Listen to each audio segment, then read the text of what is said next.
esta charla es de la idea a producción, paso a paso, caso a caso. Os voy a contar el camino que sigue una idea hasta llegar a producción y bueno, para ello vamos a dividirlo en partes, ¿no? Entonces, lo primero que vamos a hacer es establecer un marco para pasar de la idea totalmente abstracta que puede tener cualquier persona a algo suficientemente definido como para que se pueda desarrollar. Luego veremos técnicas, esto lo he llamado de la idea del backlog, realmente son técnicas para recorrer el camino que hemos creado en ese marco, es decir, pasarla desde estar en la idea en la cabeza de alguien hasta poder programarse. Luego vamos a ver cómo seleccionar qué historias se van a programar. Aquí donde digo desarrollo me refiero más bien a estar en el sprint o bueno, estar para desarrollarse. Y luego vamos a hablar un poco, dar unos tips sobre desarrollo y ponerlo en producción. Todo esto realmente no es como si tuviera un único objetivo esta charla, ¿no? Vamos a hablar de varias recetas, de varios momentos que pueden surgir varias situaciones para, digamos, poder colaborar y interactuar con gente que no está en el equipo Scrum, pero que los necesitamos nosotros a ellos a nosotros. En realidad, todos tenemos el mismo objetivo, que es proporcionar valor conjunto a la empresa. Entonces, esta gente tiene sus propios horarios y este tipo de horarios, objetivos, etcétera, su forma de hacer las cosas y que no es la de Scrum. Entonces, vamos a ver cómo interactuar con ellos. Antes de nada, bueno, yo soy Pablo González Zobal, ahí escondido está mi Twitter. y bueno, yo no creo en Scrum de libro, de lo que viene en el libro, sino que creo que Scrum es un buen marco, pero hay que aplicarlo en la empresa, en las situaciones concretas. Entonces, por ejemplo, una cosa que dice Scrum que no debería haber es gente que lleve un equipo de desarrollo y sea Scrum Master a la vez. Pues yo lo hago, porque en mi empresa no hay lugar para un Scrum Master dedicado, porque no hay cantidad de desarrolladores como para ello. Además, colaboro en Infinite Monkeys, que es una lista de correo en la que resolvemos, o bueno, mejor dicho, planteamos la solución a problemas típicos de entrevistas de informática difíciles de empresas importantes, ¿no? Os voy a hablar primero, como esto que os acabo de decir, de que esto no va a un único objetivo, sino que son distintas situaciones que se pueden dar. Primero os voy a hablar de la empresa en la que hemos puesto esto en práctica, para que veáis en qué situaciones podéis establecer paralelismos con vuestro propio caso. En este caso es Jump, que es una startup que realiza producto propio. Y bueno, el producto que realiza es una plataforma web basada en el desarrollo personal, la motivación, que se basa en técnicas de neurociencia y cosas así que yo no entiendo, pero lo que sí que es importante es que tanto yo como cualquiera de vosotros, todo el mundo puede ser usuario de esta plataforma. Y entonces todos podemos, digamos, todos estamos dentro del target del producto. Y lo importante de esto, a nivel de lo que quiero contar en la charla, es que el equipo de desarrollo también está dentro del target. ¿Por qué esto es importante? Porque no solo podemos aportar valor programando, sino también podemos hacer sugerencias pues de producto, refinar ideas, etc. Y bueno, una última cosa que, como en muchas startups, pero bueno, esta como es pequeñita, pues aún más, hay mucha colaboración entre los distintos equipos, desarrollo, producto, comercial, etc. No son cosas separadas que nadie sabe lo que hace el otro, ¿no? Vale, pues establecido esto, vamos a hablar del marco de referencia. Como os digo, esto se va a estructurar en recetas. La primera receta es el propio marco, bueno, el propio marco que le hemos llamado Heaven, Wonderland, Earth. Son 3 etapas por las que pasa una idea hasta estar lista para poder desarrollarse. Entonces, en el primer caso, Heaven, digamos que, bueno, como os he dicho antes, todo el mundo puede tener una idea, porque todos somos posibles usuarios de la plataforma. Entonces, todo el mundo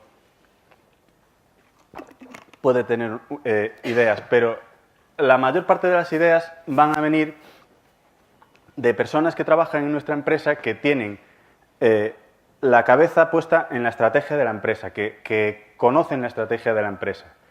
Y entonces esas ideas que nos van a dar van a ser ideas consecuentes con la estrategia de la empresa. ¿Qué problema tiene esto?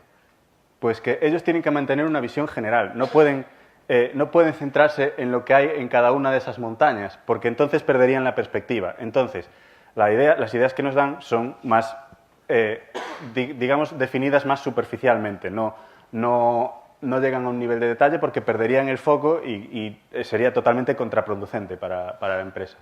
Además, seguramente todos conocéis a alguien que hable así, ¿no? Que es como cuando nosotros decimos hazme un pull request. Pues ellos no lo van a entender, pero igual que ellos dicen convertir a un cliente, bueno, eso sí, pero cosas más avanzadas pues que no los vamos a entender. Entonces, digamos que esta etapa, que es lo que llamamos Heaven dentro del modelo Heaven Wonderland Earth, son ideas que están muy lejos de poderse desarrollar. Entonces, ¿cómo vamos a hacer para desarrollarlas? Bueno, como digo, Heaven son ideas consecuentes con la estrategia, poco definidas y en lenguaje poco comprensible. Bueno, pues poco comprensible para nosotros. El modelo que vamos a... Bueno, un ejemplo sería... Hay que reducir la dificultad de los videojuegos. Bueno, en nuestra plataforma tenemos unos videojuegos simples hechos en HTML5. Hay que reducir la dificultad de los videojuegos porque a la gente no puede con ellos, alguna gente. Pues claro, eso no está para nada definido, ¿no? Entonces, ¿cómo lo definimos? Pues vamos a seguir el camino. Primero eso está en Heaven. Luego lo vamos a pasar a Wonderland y luego lo vamos a pasar a Earth. Vale, ¿qué hay en Wonderland? Pues lo que se hace en Wonderland es que el equipo de producto recibe la idea desde Heaven que está sin completar, vamos. Y lo que hace para completarla es, pues, preguntar dudas o proactivamente proponer ellos las soluciones a los huecos que hay en la historia, bueno, en la idea, perdón. Y esto nos da lugar a ideas que están completas y definidas. Y que además, como vienen del otro lado, están consecuentes con la estrategia. Otra cosa es que luego la estrategia de la empresa cambie. Pero inicialmente son completas, definidas y de acuerdo a la estrategia. Un ejemplo basado en lo anterior sería, pues, reducir la dificultad de estos juegos. A este le vamos a hacer esto, a este le vamos a hacer esto otro y a esta otra cosa. Esto sigue siendo una idea, porque no está lista para programarse, pero está ya más definida. Y por último tenemos Earth. ¿Quién vive en Earth? En Earth vive el equipo de desarrollo, típicamente. Pero ¿cómo hacemos para pasar de una idea en Wonderland a una o más historias de usuario en Earth? Fijaros el matiz, aquí ya son historias de usuario. Pues mediante una colaboración entre el equipo de producto y el equipo de desarrollo. Porque son equipos, bueno, como todos los equipos de la empresa, no son compartimentos estancos, si no estaríamos muertos, en una startup sobre todo. Necesitamos que los dos equipos colaboren para llevar eso a Earth. Y bueno, lo último que, efectivamente, como digo antes, son historias de usuario. Y al final de todo son historias de usuario listas para desarrollarse. Bien, entonces, digamos que este es el marco que hemos establecido. Estas serían las historias de usuario que saldrían. Bueno, no voy a hablar de cómo se hacen historias de usuario, ¿no? Porque cada uno sabe cómo se hace, ¿no? Vale. Entonces, habiendo hecho este marco de Heaven, Wonderland, Earth, vamos a ver técnicas que nos ayudan. O sea, esta segunda parte son técnicas que nos ayudan para llevar desde Heaven hasta Earth. Entonces, la siguiente receta, que yo le he llamado conocimiento etéreo, bueno, puede surgir en muchas situaciones, pero típicamente surge pasando de Heaven a Wonderland. Es cuando hay reuniones en las cuales se nombran conceptos y todo el mundo, al salir de la reunión, cree que hay alguien que se está encargando de ese concepto. Entonces, típicamente, yo y vosotros y todo el mundo creemos que si no nos dicen nada lo contrario, eso se está haciendo y además se está haciendo de la forma que yo lo he pensado, que cada uno lo ha pensado de su forma. Entonces, he llevado esto al mundo de las reuniones y sobre todo en el momento de pasar de Heaven a Wonderland, que es cuando hay más conceptos por ahí difusos. Si alguien menciona un concepto, todos van a creer que alguien más está haciéndolo. Alguien que no son ellos mismos, claro. Y aún encima, cada uno va a tener su propia idea de lo que se está haciendo. Vale, ¿cómo abordamos esto? Pues esto, siempre que haya un conocimiento etéreo, como en este caso, que no esté explícito, lo que hay que hacer es ponerlo explícito. Lo que yo llamo poner las cosas en negro sobre blanco, que quede claro lo que está pasando. Entonces, en este caso concreto, cogimos todos los conceptos que alguien podía tener alguna expectativa de que estuvieran sucediendo y entonces en nuestra pizarra, por cada uno, pusimos un POSIT. Entonces, si nadie se ha puesto con eso, lo dejamos tal cual. Si alguien está haciendo algo, le ponemos un puntito. Y cuando alguien lo termina de desgranar, pues escribimos debajo, o si no tenéis una pizarra en la que se escriba, pues con POSITs debajo, en qué consiste todo. Entonces, ¿esto qué nos da? Lo primero que nos da es visibilidad, porque se ve claramente lo que está sucediendo, pero sobre todo nos da gestión de expectativas, porque si no hiciéramos esto, todo el mundo pensaría que esas cosas que están sin empezar, esos POSITs que no tienen ni siquiera un punto, ya estaban hechos. Entonces, ayuda a dar a la gente que se dé cuenta de lo que está pasando y lo que no. Y aún encima, de esto que os comentaba antes, de que la gente, cada uno tiene la idea de lo que está pasando en su cabeza, no sé qué, si al acabar la historia escribimos todo, al acabar de desgranar esto, escribimos todo en lo que consiste, ya se olvidó que cada uno tenga su propia versión, sino que realmente todos vamos a tener la misma versión. Bueno, y estas son las dos cosas más importantes. Luego también, como está en la pizarra y todo el mundo lo puede ver, es universal. Y además nos ayuda a ver el avance porque cuando quitas ese POSIT que lleva un montón de tiempo ahí, lo dejas y no lo tiras a la basura, lo dejas en el sitio donde están todos los POSITs que has ya resuelto, es como un hurra para todo el equipo, ¿no? Eso sube la moral de todo el mundo. Vale, entonces, digamos que esto nos ayuda a pasar a Wonderland. ¿Y cómo hacemos para pasar desde Wonderland hasta Earth? Es decir, ideas que están ya definidas, pero que siguen siendo ideas, a desarrollarse como realmente historias de usuario que se puedan desarrollar. Pues digamos que aquí hay un camino, que hay cosas por el medio y aún no sabemos lo que es. Lo que sí que sabemos es qué es Wonderland. Bueno, o no lo sabemos. ¿Qué es Wonderland? Wonderland es una columna, digamos, y Earth es la columna del otro lado. Sí, pero ¿columnas dónde? Porque nosotros, por ejemplo, para desarrollar utilizamos Jira, pero en este caso creemos que para que todos los actores, esto que decía al principio, de todos los actores que no son del equipo Scrum, puedan involucrarse en esto, Jira es demasiado engorroso para ellos. Entonces, lo que utilizamos es Trello. Ya sé que todo el mundo aquí va a conocer Trello y esto no es una gran receta. La receta que hay detrás realmente es facilitarles las cosas, o sea, ponerles las cosas fáciles, hablarles en su idioma, no obligarles a que hablen en nuestro idioma. Entonces, Trello, creo que todo el mundo lo conoce, ¿no? Es algo que te permite de forma fácil escribir pues, requisitos o lo que quieras, y ideas o lo que sea, y moverlas fácilmente. Es muy dinámico, visual, y la curva de aprendizaje es muy es que no hay casi curva de aprendizaje. Entonces, lo importante de esto es que no hay que obligarle a la gente a hablar en nuestro idioma. Hay que dejarles hablar en el suyo, porque si les obligamos a hablar en el nuestro, pues pueden pasar cosas como, bueno, eso. Vale, entonces, en un lado está Wonderland, en el otro está Earth. ¿Cómo pasamos de un lado al otro? Bueno, pues primero la idea se pasará de una n historias de usuario, o mejor dicho, de 0 a n, porque puede ser que la idea no haya que programar nada. Luego, pasamos por una fase de refinamiento y estimación, y por último ya no hay que hacerle nada más, ya está en Earth. Entonces, vamos a centrarnos primero en esta parte de pasar las historias de usuario. Lo que pasa es que esta parte da no para una, sino para muchas charlas. Entonces, no puedo hablar de todo lo que podríamos hablar aquí. Entonces, voy a solo comentar algunas ideas.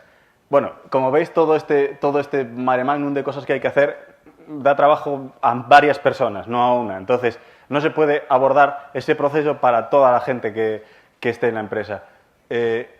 Entonces, lo primero que tenemos que hacer es seleccionar cuáles de esas ideas que están en Wonderland queremos pasar a tierra. Bueno, este proceso le llamamos pasar a tierra. Bueno, es Earth, tierra. Bueno, eso. Entonces, ¿cómo lo hacemos? Bueno, pues cada uno lo hará a su manera. Nosotros, por ejemplo, tenemos esto de la creación de personas, de que son prototipos de usuario y estimar o pensar a cada uno de ellos cuál es la idea que más, cuál es la idea que más valor aporta a todos ellos. Pero bueno, cada uno lo puede hacer a su manera, ¿no? Y teniendo en cuenta que en Wonderland es donde no solo vienen historias que sean consecuentes con la estrategia, sino que cualquier persona puede aportar ideas en Wonderland. Entonces, seleccionadas las ideas que queremos abordar, lo siguiente es dividirlas en columnas por temáticas. Esto puede parecer una tontería, pero realmente es importante, dado que lo que necesitamos en esta fase para ayudarnos a pasarlo a tierra es colaborar con el que sabe. Y el que sabe puede ser una o varias personas. Entonces, y cada uno sabe de una cosa. Podemos tener un equipo que sea el equipo de gamificación y otro que sea el equipo de análisis de datos y que una historia sea de un tipo o de otro. Lo que queremos es que esa gente no tenga que estar mirando en la columna de Wonderland donde hay 1.000.000 de historias. Solo que mire en las columnas que son importantes en la que ellos aportan valor. Dicho esto, ¿de qué va esta parte? Pues va de dividir en historias de usuario. Pero no solo eso, también hay que fijarse en el mundo digamos que tenemos dos mundos, el de Trello y el de después de Trello, el Spring y todo esto. En este mundo no solo existen las tareas de IT, sino también existen las tareas que hacen otros grupos, assets, etc. Pero no voy a entrar en eso porque ya eso también da para muchas charlas. Entonces, bueno, digamos que esta parte de eso esto no lo he considerado ni receta, solo hemos comentado unas pinceladas. La siguiente parte del modelo de Trello, digamos, es el refinamiento y estimación. Vale. Aquí, digamos que hemos pasado por varias etapas. Ahora mismo, lo que voy a comentar ahora mismo justo son un par de cosas que a nosotros nos resultaron malas prácticas, nos fueron contraproducentes.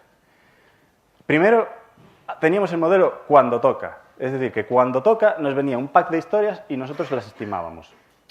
Claro, esto al equipo de producto le daba mucho dinamismo porque era, lo necesito, toma, ya está. Y lo que pasa es que a nosotros nos rompía el ritmo y bueno, digamos que luego cuando volvías no sabías ni dónde estabas. Y aparte no se computaba en el sprint. Entonces dijimos, eso no. Siguiente cosa que intentamos probar. Modelo fin de sprint. Esto puede funcionar en algunos casos, a nosotros no nos funcionó. Digamos que durante todo el sprint te centras en desarrollar y luego cuando acaba el sprint coges todo lo que se ha pensado previamente, todas las ideas, historias que ya están medio pasadas a tierra pero que hay que valorarlas, etcétera, y las valoras, estimas y esto. ¿Qué pasa? Que esto hacía que el tiempo entre sprints fuera un limbo legal. Nadie sabía cuándo iba a empezar el siguiente sprint y era un caos. Esto reducía la motivación porque no sabes lo que vas a hacer al día siguiente y la concentración porque llevas todo el día pensando en esta historia concreta y es un poco extraño de estar así, ¿no? Aparte, lo que nos dimos cuenta era que estábamos mezclando mucho el tema del refinamiento con la estimación. Hasta el momento he intentado no decir la palabra refinar porque sí que hacíamos algo de refinamiento, pero no era lo que debería ser. Lo que nos dimos cuenta después era que el verdadero modelo era primero refinar y luego estimar. Aunque en el tiempo se hicieran a la vez, había que darle una entidad propia a la fase de refinamiento. Y de ahí empezamos a utilizar un concepto de Scrum, que sí que es de Scrum de libro, que seguramente algunos o muchos lo conocéis, que es el Backlog Grooming, que sirve para refinar y mejorar la historia. ¿Cómo hacemos eso? Pues porque todo el equipo, tanto el de desarrollo como el de producto, están ahí y entre todos pues, surgen mejoras. ¿Cuál es una de las ventajas principales? Es que estas reuniones, bueno, aparte, primero, nos facilita la estimación de después porque todos ya sabemos, hemos descompuesto toda la historia, hemos pensado mejoras, hemos visto todo y luego la estimamos, claro, y al estimarla tenemos todos en la cabeza lo que hay que estimar. Y encima, luego, cuando la desarrollemos, pues vamos a estar mucho más metidos, vamos a estar en la onda de lo que se pide. Esto, no sé si habéis ido a la charla de hace un rato de distinguir el problema de la solución. No solo tenemos en la cabeza la solución que se nos propone, sino también el problema que se quiere resolver desde producto con esa solución. Y esto es en parte gracias a que las reuniones son guiadas por el Product Owner, o bueno, en mi caso la Product Owner, pero bueno. Entonces, lo que hace es, primero, nos ayuda porque las historias que vamos a refinar con esto son priorizadas por ella, digamos. Primero vamos a priorizar las que a ella les parezcan, a refinar las que a ellas les parezcan más importantes, etc. Además, nos va a explicar mucho mejor no solo la solución, sino también qué problema de la plataforma resuelve esa historia de usuario. Entonces, nosotros estaremos en mucha mejor sintonía a la hora de desarrollarlo. Y además, cuando nosotros propongamos nuestras mejoras, etcétera, esta persona que ya sabe lo que quiere, lo que se quiere con la historia, el problema que se quiere resolver, nos podrá ayudar a pensar si son mejores soluciones o si lo que nosotros consideramos mejoras, pues es una basura. Entonces, bueno, y lo último, que se computan en el sprint. ¿Por qué? Porque sabemos cuánto tiempo le vamos a dedicar. Bueno, esto cada uno lo hace a su manera, nosotros lo hacemos 1 hora cada 2 días porque creemos que es el tiempo de concentración que le podemos dedicar a esto y que luego si no nos dispersamos. Vale, entonces digamos que este es el modelo de Trello, ya hemos pasado por todas las fases. Bueno, la estimación no hemos hablado, pero no voy a hablar de Poker Planning aquí porque es de primero de Scrum. Entonces, hemos pasado una idea desde Wonderland, hemos pasado a historias, la hemos refinado, la hemos estimado y ahora está en Earth. ¿Qué es Earth ahora? Digamos que si todo esto es el Product Backlog, Earth es la parte de arriba del Product Backlog, las historias que están listas para entrar en un sprint. Entonces, esto nos lleva a la siguiente pregunta. ¿Qué metemos en el sprint? Pues esto es lo que quiero tratar en esta parte de backlog al desarrollo. Claro, para esto, lo primero, bueno, nuestra primera receta, la principal pregunta es ¿qué es nuestro producto? Porque para cada stakeholder el producto es una cosa distinta y cada uno tiene su propia visión de lo que es su propia percepción. Entonces, cada uno piensa que las historias que tienen que entrar en el siguiente sprint y en los siguientes después son las que son consecuentes con su visión. Claro, cuando hay mucha gente que tiene una visión de lo que cree que debería ser, pero que tampoco sabe cuánto, o sea, no ha entrado en los hierros de cuánto pesa cada historia y lo que llevaría y tal, lo que funciona muy bien es que hay una persona o el equipo de producto en general que, digamos, llega al fondo y comprueba la viabilidad de las opciones. Y esto tiene que ser dinámico. Entonces, lo que voy a explicar es cómo hacerlo dinámico. Primero, lo que se hace es un compendio de todas las historias. O sea, coges todas las historias, todas las que están para poder entrar en el sprint, las que están estimadas y listas para entrar. Luego, las desgranas, los puntos, no solo los de IT, sino todos los que estáis midiendo. Si queréis medir los puntos de arte para hacer los assets o los puntos de lo que queráis, también.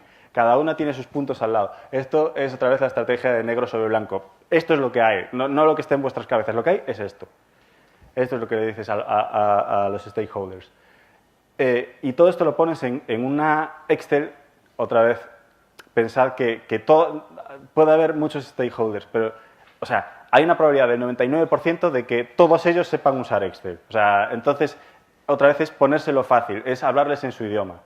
Y bueno, siempre en la empresa hay alguien que sepa hacer algún Excel, que pueda programar en el Excel, calcular a qué fecha nos vamos si metemos esta otra historia que no estaba metida. Entonces, eso, digamos que les va dando la percepción real de, es que yo quiero meter esta historia, pues si la metes, entonces esto se nos va 3 días después. Y si metes esta otra, se nos va no sé cuánto tiempo después. Esto es el verdadero valor que aporta. Pero aparte, como punto de partida de esto, el equipo de producto puede preparar, bueno, esto, lo de gestión de expectativas es evidente porque al final todo el mundo quiere que entre lo suyo, y si no entra lo suyo, ¿por qué? ¿Por qué? Pues porque lo ven, porque no cabe. Y entonces lo ven entre todos y al final lo que sale es algo que está, digamos, pactado por todos. Lo que decía, el punto de partida podría ser que el equipo de producto, habiendo hablado previamente con todos los stakeholders, prepare un sprint, digamos, candidato sobre el que luego iterar y meterle y quitarle cosas y lo que se quiera hacer. Antes de eso también hablan con el equipo de desarrollo o directamente ya ven las historias, pues por ejemplo, si la idea es hacer un sprint de 9 días, no me metas una historia de 9 puntos, bueno, no hay muchas historias de 9 puntos, ¿vale? Pero no me metas una historia de 9 puntos porque si se alarga esa, se alarga el sprint. Entonces, estas cosas se ven previamente, ¿no? Pero con todo eso se preselecciona 1 o 2 sprints candidatos y luego se itera sobre ellos. El resultado de todo esto va a ser un sprint que es presumiblemente factible. Vamos a guardar en una caja esto de presumiblemente factible y lo vamos a ver después, pero primero vamos a ver por qué funciona esto. Porque, claro, como toda la gente venía con sus ideas preconcebidas, todo era posible, todo cabía y todo era posible. Pero con esto les obligas a priorizar. Porque si no, cada uno creería que lo suyo es lo más importante, digamos, ¿no? Entonces, al ver hasta dónde nos lleva meter esta otra historia y vemos que en vez de poder sacar esto en septiembre, tenemos que sacar en junio por meter estas...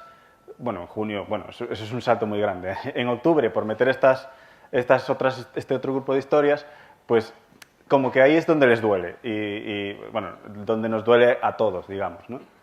Entonces, esto se puede utilizar tanto a nivel de priorizar un sprint con todas las historias perfectamente definidas y que solo vamos a centrarnos en las próximas 2 o 3 semanas, como a nivel de cosas ya, digamos, de meses y que no están definidas al fondo ni están estimadas al fondo, sino pues pensando así a grosso modo, pues se puede utilizar para cosas a largo plazo.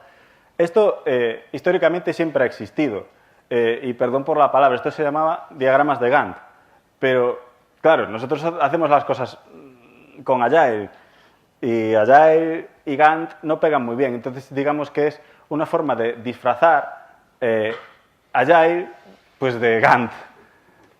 ¿Por qué? Otra vez más, porque hay que dejárselo de una forma fácil. Entonces, los stakeholders son personas que en un buen porcentaje de los casos han tenido un background de gestionar proyectos con Gantt. Entonces, pues se lo podemos poner más fácil. Entonces, cuanto más fácil se lo pongamos, mejor. Vale. Sprint Planning. ¿Por qué digo lo de presumiblemente factible? Porque puede pasar que, bueno, esto ya hemos visto que es muy raro que pase porque es muy fácil de ver antes de la reunión. Historias que ocupan todo el sprint. No va a suceder, pero sí que puede suceder que por dependencias en historias tengamos, y otra vez, perdón por decir, un camino crítico o incluso un conjunto de historias que sea más largo que el propio sprint. Entonces, todo esto hay que ver si cabe, porque, bueno, es muy típico que si ellos han dicho, vale, tenemos 60 puntos, hemos metido historias por valor de 60 puntos, ya está. Pero ojo que no, porque puede haber problemas de este tipo. Puede ser menos importante, pero puede ser que alguien que esté haciendo una historia de la que dependan otras historias se coja vacaciones. O bueno, también tenemos que ver si las spikes las hacemos, en caso de haber spikes, tareas de análisis, las hacemos antes del sprint, con lo cual eso es bueno para el producto porque les aporta más, o sea, saber las dudas que queríamos resolver con esas tareas de análisis antes, o las hacemos después porque son historias que no hay que mergear porque son separadas. Entonces, todo esto hay que decidirlo. Y esto puede parecer que va contra Scrum, atenta, quiero decir, contra Scrum, pero lo que hacemos es un Excel, aquí ponemos nombres ficticios de personas y un eje temporal, contamos los puntos de grooming porque sabemos cuántos son y los hemos calculado, pero digamos que esto no, o sea, no es esta persona va a hacer esta historia, sino que simplemente colocamos las historias para ver que caben y que por temas de dependencias entre historias, o sea, el Spring es factible, luego saldrá como salga. Y por supuesto, esto se puede utilizar como para inspirarte a la hora de a la hora de escoger las historias, pero no tienen por qué hacerse así. Bueno, he quitado los nombres de las historias por motivos evidentes, pero el hecho de que sean de distintos colores pues os da una pista de que, por ejemplo, todas las que sean de la misma de que todas las que sean de la misma temática van a ser del mismo color. Por ejemplo, todas estas de los videojuegos que os decía iban a un objetivo final común, que era la idea inicial de Heaven. Pues esto serían del mismo color. Aquí, aunque no lo veáis, bueno, una cosa más. Puede ser que, efectivamente, aunque torturemos a los números de todas las formas posibles, no den un sprint factible, aunque sean 60 puntos y hemos metido historias de por valor de 60 puntos. En ese caso, pues lo único que hay que hacer es proponer un sprint alternativo, seguramente más largo, para que no haya para que estas dependencias no ocupen todo el sprint. Y luego se volvería al paso anterior de la hoja de speed, pero ya sería más light, porque ya ha habido una primera reunión y se ha trillado todo. Aquí veis, bueno, no se ve bien, pero los nombres salen Homer, Marge, Bart y Lisa, y os preguntaréis, bueno, hasta ahora no porque no lo veíais, pero os preguntaréis dónde está Maggie. Maggie está haciendo que todo el equipo se pueda concentrar en esto, porque Maggie es la persona de Kanban. Vale, habréis sufrido, experimentado muchas veces que el día a día no os deja concentraros en vuestro objetivo a medio plazo. Por lo típico, ¿no? Cualquier persona de la empresa puede venir y consultarte sus dudas, que son importantes para su trabajo y por lo tanto son importantes para la empresa. Esto, que suele suceder muy continuamente, es una de las tareas que te sacan de la mentalidad del sprint. Otra, bueno, en nuestra empresa había muchas microtareas. Bueno, nosotros es que nuestra plataforma se cargaba en base a Excel, entonces para probar, pues cárgame este Excel, cárgame este Excel. Pues claro, había muchas microtareas de las que la persona de Kanban se tenía que ocupar. Entonces, digamos que, bueno, es un rol que va cambiando, que cada sprint lo ocupa una persona distinta. Entonces, ¿qué hace esta persona? Hace que, bueno, esta persona tiene que estar a 1000 cosas, como veis, ¿no? Tiene que estar preparado para que durante esas 2 semanas o el tiempo que dure el sprint, estar preparado para que puede estar haciendo una cosa y le viene otra más prioritaria y le tiene que dejar de hacer. Mientras que el resto del equipo está centrado en el sprint, puede pensar en el sprint. Entonces, esta persona tiene que vivir en un mundo de cambios de contexto frecuentes. ¿Por qué? Porque aunque tenga su lista de tareas priorizada, siempre puede venir algo más importante y si hay un bug en producción puedes dejar de hacer lo que estabas haciendo de cargar ese Excel, porque esto es mucho más importante y más gordo. Bueno, depende del bug, obviamente, ¿no? Entonces, ¿de qué se encarga esta persona? ¿De qué hay en esa lista de tareas? Típicamente, pues hay microtareas y hay bugs. Y, bueno, dentro de estas microtareas, o sea, lo importante es que sean cosas que no le vayan a llevar más de medio punto, un punto, porque tiene que estar con la capacidad de poder cambiar a otra cosa.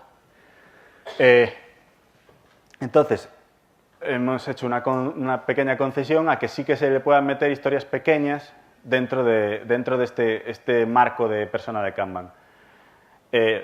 Luego, digamos que eso serían parte de las microtareas. Luego, además, conforme fue pasando el tiempo y obviamente con el paso del tiempo el equipo ha mejorado, ha habido muchísimos menos bugs y hemos ha venido épocas de que ya no había que cargar tantos Excel o lo que fuera, pues sí que se le pueden meter otro tipo de tareas más largas, pero no pueden ser historias que haya otras que dependan de ellas, porque esto, o sea, nos costó, pero tenemos a la empresa a todo el mundo bien aleccionado de que ni las historias mayores, ni las historias más pequeñas, ni siquiera los bugs nadie puede tener ninguna expectativa de que sucedan. Esto es lo primordial de la persona de Kanban.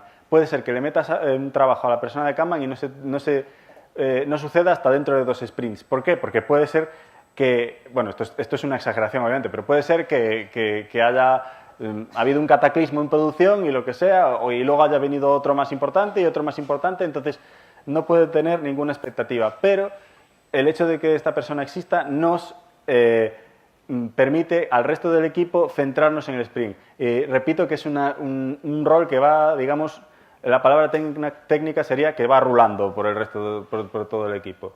Entonces, bueno, digamos que ya sea por el sprint o por Kanban, hemos conseguido decidir qué historias se van a desarrollar. Había una historia que pesaba, que eran más puntos y la hemos quitado. Y en Kanban recordad que esto está priorizado, pero si viene algo más importante, pues se pone por encima. Dios, qué puntería tengo. Siguiente parte, la última parte ya. Pequeños tips para desarrollo y producción. ¿Cuál es el objetivo de esta parte? Pues conseguir que después de que se acabe el sprint, pase el menor tiempo posible hasta que se ponga en producción. Por eso podía ser interesante lo de poner las spikes al final, porque nos da más tiempo para mergear y probar.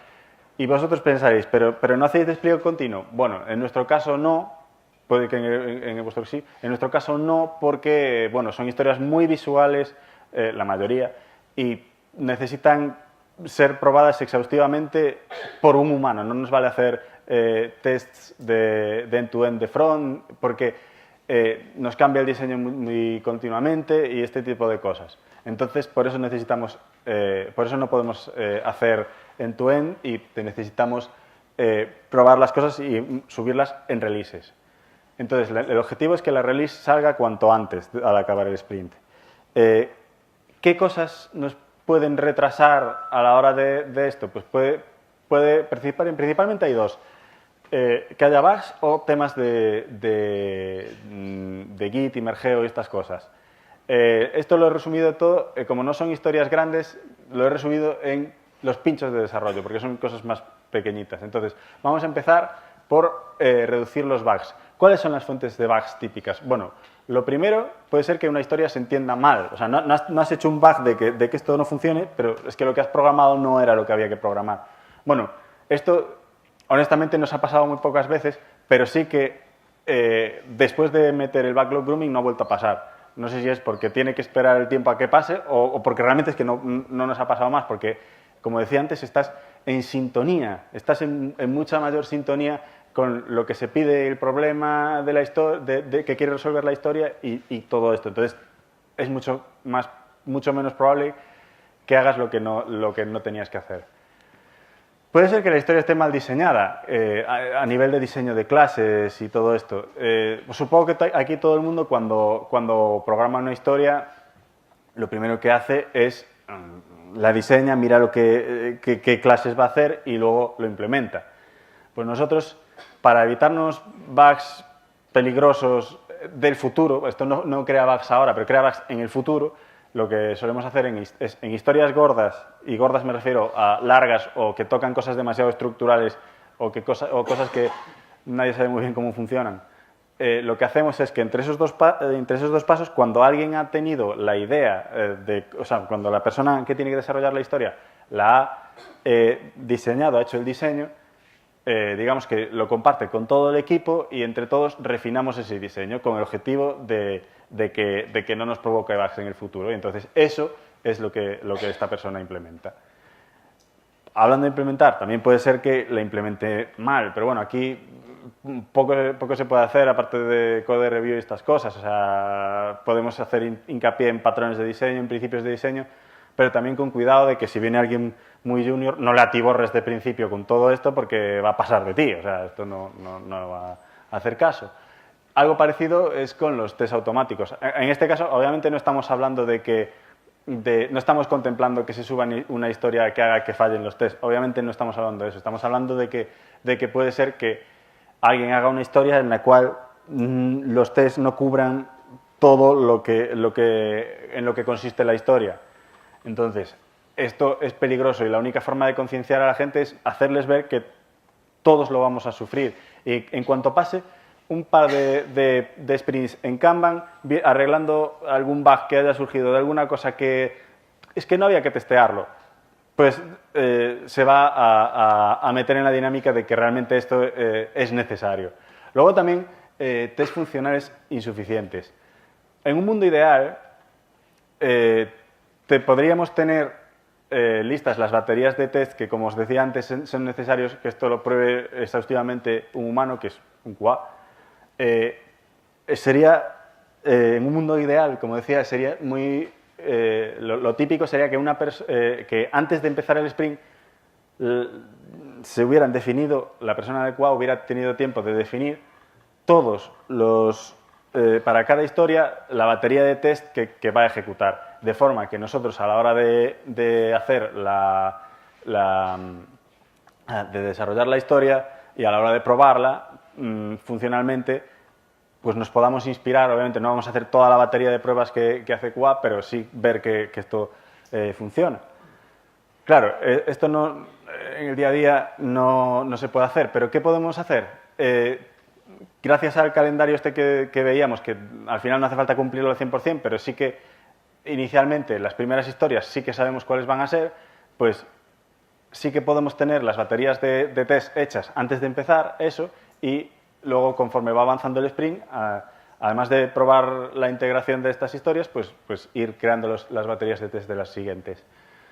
Y por último, esto me hace mucha gracia, lo de es que en mi ordenador funciona. Bueno, pues si ahora mismo hay muchas charlas de Docker y tal, pero están más pensadas para desplegar microservicios y tal. Si utilizáis Docker y con el mismo ecosistema en vuestro ordenador y en el servidor de integración y en el servidor de preproducción y en producción, o sea, no cabe esta frase, a no ser que sea porque por una cantidad de volumen de usuarios o algo así no funcione. Puede ser, pero es raro. Y bueno, por último, la parte de Git. Obviamente hacemos branch per feature y el que hace la historia no la mergea. Si así tenemos dos filtros, ha pasado el filtro de la persona que la hace y el filtro de la persona que la mergea. Pero esto está muy bien, pero esto hay que hacerlo, mergear hay que hacerlo en algún momento. Y lo típico, ¿cuántas veces nos habrá pasado de que llega en los últimos días del sprint y tenemos casi todas las historias desarrolladas, pero ninguna bueno, o pocas se han mergeado? Pues lo que hemos desarrollado es un concepto que llamamos mergeación continua, que es que cuando tú has sacado una historia, miras si hay alguna que puedas mergear. Obviamente la tuya misma no te la vas a mergear porque estás atentando contra el primer mandamiento, pero miras si hay alguna para mergear. Y antes de ponerte con la siguiente, pues mergeas lo que haya para mergear. Y bueno, en general, pues esto es todo lo que os quería contar. Ahora, si tenéis alguna pregunta, pues os escucho.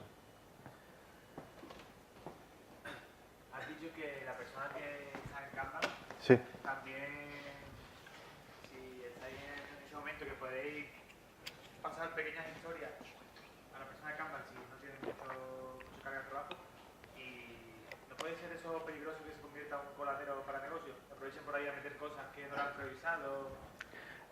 Como dije antes, lo más importante de todo lo de la persona de Kanban y que hemos seleccionado, llevamos 2 años seleccionándolos a todo el mundo, es que no se puede tener ninguna expectativa de que eso suceda. Si puede suceder, mejor. Y si no, no. Por eso es por lo que decía que esas historias un poco mayores... no sé si te refieres a las historias mayores o a las microtareas de medio punto, un punto. Pero en ningún caso pueden ser historias de las que dependan otras historias, porque sabemos que puede que sucedan y puede que no. Hombre, si vemos o sea, esto lo hemos puesto en práctica en un caso ya en el que veíamos que casi no teníamos bugs y que las microtareas, que en nuestro caso eran esas, se habían reducido un montón y no queríamos que Kanban se convirtiera en kanbancaciones, ¿sabes? ¿Hay más? Bueno, pues muchas gracias.